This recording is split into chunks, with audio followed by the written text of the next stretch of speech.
Hello everyone and welcome back to this other video about using a hex editor. So in this video, what I did before the video is I created another file, okay, called hello2. If we look at this content of the first hello file, which we already have opened in our hex editor, right? We already opened the first one. Let's just try to put them side by side. And as you can see here, if you look at the content, they really look the same. Here, hello everyone, and then we have three new line feeds, carriage return, etc. Right? Same thing over here. Let me just show you. Same thing. There is exactly when you look at them this way, you'll see that they are exactly the same.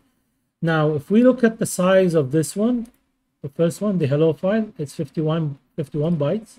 If we look at the size of the other one, it's 96 bytes. Now, what's going on? There's something weird happening in here, right? But there's nothing weird.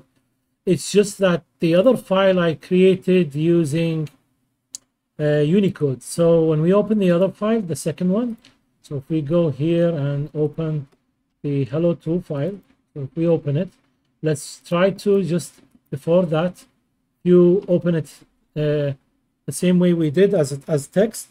This is how it's going to be viewed. While if you open this one as text, you see we can visually look at it normally. There is nothing wrong with it. Not saying that there is anything wrong here. It's just you can see these squares.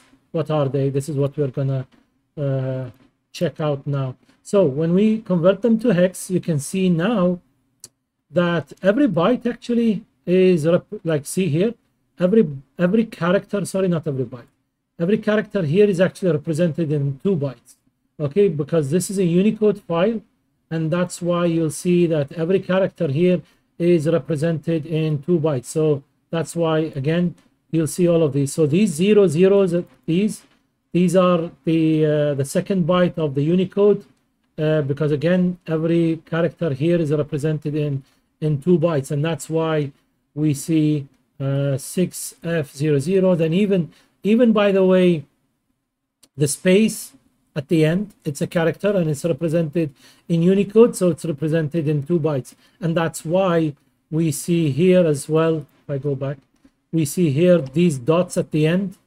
Okay, again, they are represented in 2 bytes. So again, it's very important, by the way, to understand use a hex editor. This is so you probably now notice that even though they were the same file, they look the same, the content might be the same, but actually when we look at them in the hex editor, they are not the same. It's not the same data there, and that's why it's very important to learn how to use a hex editor.